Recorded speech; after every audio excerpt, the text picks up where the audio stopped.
English మాట్లాడడానికి భయపడుతున్నారా? అయితే మీకోసమే ఈ స్పోకెన్ ఇంగ్లీష్ క్లాసెస్. వెంటనే కాల్ చేసి జాయిన్ అవ్వండి.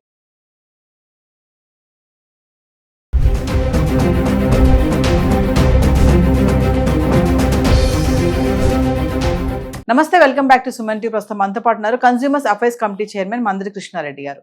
నమస్తే సార్. నమస్తే అమ్మా. సార్, మనం గోల్డ్ గురించి మాట్లాడుకుంటున్నాం చాలా వీడియోస్ లో. 98, 99 వేలు, లక్ష వచ్చా కూడా మాట్లాడాం. మరి ఈ రోజు కూడా లక్షలో ఉంది బంగారం ధర. మరి ఇప్పుడు ఆషాఢం నడుస్తుంది, శ్రావణ మాసం కూడా వస్తుంది. శ్రావణ మాసం అంటే ఇంకా పెళ్లిళ్ళు స్టార్ట్ అవుతాయి కదా సార్, మరి అప్పటికి ఇంకా పెరిగే ఛాన్సెస్ ఉంటాయంటారా బంగారం ధరలు? ప్రపంచం మార్కెట్ మీద ఆధారపడిన వ్యవహారం కాబట్టి మనం అనుకుంటున్నాం మన దగ్గర పెళ్లిళ్ళు వస్తే ఇది పెరుగుతాయని అనుకుంటున్నాం. పెళ్లిళ్ళు ఆధారపడి పెరగదు. ఇది మొత్తం వరల్డ్లో జరిగేటువంటి సంఘటనలను బట్టి ఇది జరుగుతుంది. ముఖ్యంగా డాలరు ఫ్లక్చువేట్ అవుతుందా, డాలర్కి రూపాయికి మార్కెట్ రేట్లో తేడాలు ఎట్లా ఉన్నాయి, అలాగే మనకు స్టాక్ మార్కెట్లు ఎలా ఉన్నాయి, స్టాక్ మార్కెట్లు ఫ్లక్చువేట్ అవుతున్నాయా, స్థిరంగా ఉన్నాయా, అలాగే మనకు ముఖ్యంగా ద్రవ్యోల్బణం పెరిగిందా తగ్గిందా అనేటువంటివి, ఇలాంటి రకరకాల కారణాల మీద, ఆయిల్ చమురు ధరలు పెరుగుతాయా తగ్గుతున్నాయా వాటి మీద, ఇది రకరకాల ఫ్యాక్టర్స్ మీద ఆధారపడి ప్రపంచ స్థాయిలో నిర్ణయిస్తారు రేటు. అది లోకల్గా నిర్ణయించే రేటు కాదు. బంగారం రేటు వరల్డ్ వైజ్గా ఒకే రేటు మెయింటైన్ చేస్తారు.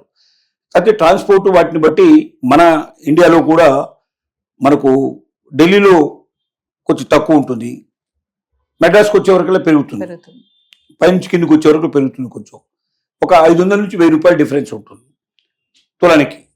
దానికి కారణం ఏంటంటే ట్రాన్స్పోర్టు మన ఫ్లైట్లలో వస్తాయి కాబట్టి ఆ ఫ్లైట్ ఛార్జెస్ కొంత దాంట్లో యాడ్ అయ్యే అవకాశాలు ఉంటాయి.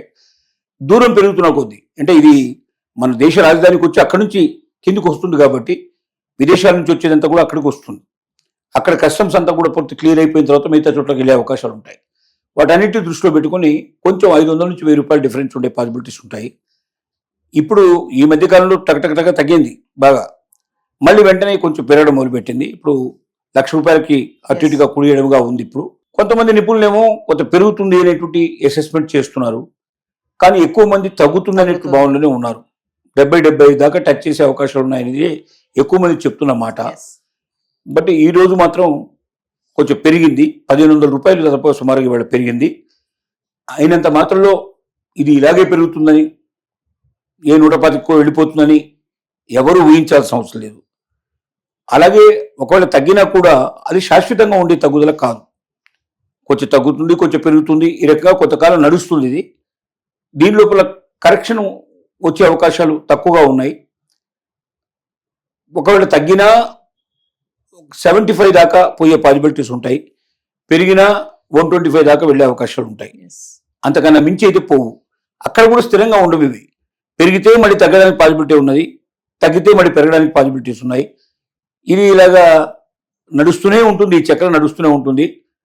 ఒకరోజు 2 రోజుల లోపల పెరుగుదలను బట్టి తగ్గుదలను బట్టి బాగా తగ్గుతుందేమో అనుకోవడం, బాగా పెరుగుతుంది అనుకోవడం అవసరం లేదు. డబ్బున్న వాళ్ళు, మనం ప్రతిసారి చెప్తూనే ఉన్నాం, డబ్బున్న వాళ్ళు కొనుక్కోవడానికి బంగారం ఎప్పుడు కూడా మంచి ఎసెట్. అది దాన్ని మనం దాచుకుంటే ఎప్పుడైనా ఎమర్జెన్సీ ఉన్నప్పుడు దాన్ని ఉపయోగించుకునే అవకాశం ఉంది. కానీ ఆర్నమెంట్ రూపంలో కాకుండా మనం స్వచ్ఛమైన బంగారం రూపంలో, బిస్కెట్ రూపంలో కానీ కడ్డీ రూపంలో కానీ అలా దాచుకోవడం అనేది అవసరం. దానికి ఉన్న విలువ ఆర్నమెంట్కి ఉండదు. ఆర్నమెంట్లో మొత్తం టోటల్గా ఏదైతే చేతితో పనిచేసిన ఉన్నాయో అవన్నీ తీసేస్తారు, దాంట్లో కలిపినటువంటి రాగినంతా తీసేస్తారు, దానికి అయ్యేటువంటి పనితనానికి అయ్యేటువంటి ఖర్చు అంతా తీసేస్తారు, కూలి అంతా తీసేస్తారు. ఇవన్నీ పోయిన తర్వాత చాలా తగ్గుతుంది. మనం ఆశించినంత డబ్బు రాదు. దానికన్నా పెట్టదలుచుకుంటే స్వచ్ఛమైన బంగారం రూపంలో పెట్టుకుంటే మనకు ₹1 వేస్ట్ కాకుండా టోటల్గా రాబడి మనకు వెనక్కొచ్చే అవకాశాలు ఉంటాయి. అటువైపు ఎక్కువ ప్రయాణం చేయాల్సిన అవసరం ఉంది. సార్, రూపాయి డాలర్ మారకం ఉంటుంది కదా సార్, ఆ ప్రభావం కూడా ఈ బంగారం ధరలపై చూపిస్తుంది? 100% పడుతుంది. ఎందుకంటే రూపాయి మారకం విలువ తగ్గితే బంగారం రేటు పెరగడానికి అవకాశం ఉంది. ఎందుకంటే మనం కొనేదంతా కూడా మనం డాలర్స్లో కొంటాం. డాలర్స్లో కొనాలంటే మనం ఇప్పుడు మార్కం విలువ దేంతో ఉంటుంది? డాలర్తోనే ఉంటుంది. డాలర్కి మనం సుమారుగా ఇవాళ 86 రూపాయలు పే చేస్తున్నాం అనుకుందాం. రేపు 87 రూపాయలు పే చేయాల్సిన పరిస్థితి ఏర్పడితే ఎక్కువ డబ్బులు ఇవ్వాలి కదా.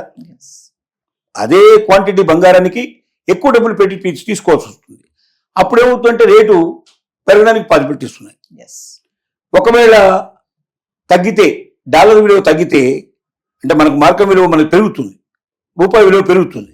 పెరిగినప్పుడు ఏమవుతుందంటే మనం తక్కువ డబ్బు ఇవ్వాల్సిన పరిస్థితి పడుతుంది. ఎస్. అప్పుడు బంగారం తగ్గేటువంటి పాసిబిలిటీస్ ఉంటాయి. ఎస్. ఇలా ఒకదానికి ఒకటి అనుబంధంగా ఉంటాయి. సార్ మరి బంగారం ఇలా చూసుకుంటే మరి వెండి గురించి మాట్లాడుకుంటే వెండి మాత్రం స్థిరంగానే ఉన్నట్టుగా కనిపిస్తుంది. మామూలుగా వెండి కూడా గోల్డ్ కంటే సిల్వర్ కి కూడా చాలా ఇంపార్టెన్స్ ఉంటుంది ముందు ముందు అని అంటున్నారు కదా సార్, ఒకసారి దాని గురించి కూడా. ఒకప్పుడు బంగారంతో పోలిస్తే వెండి చాలా తక్కువ ఉండేది, 30,000 50,000 మధ్యలో ఉండేది. ఎస్.